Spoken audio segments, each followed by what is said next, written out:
بدان که زندگی در کنار خدا در هر ثانیه در حال تغییر و نو شدن است. زندگی در کنار خدا هر ثانیه سبزتر و زیباتر و جدیدتر و تازه تر می شود.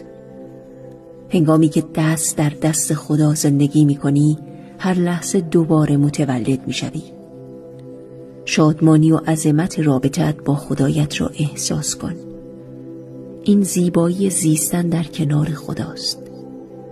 خدا سراسر رقص و خنده و تفریح است.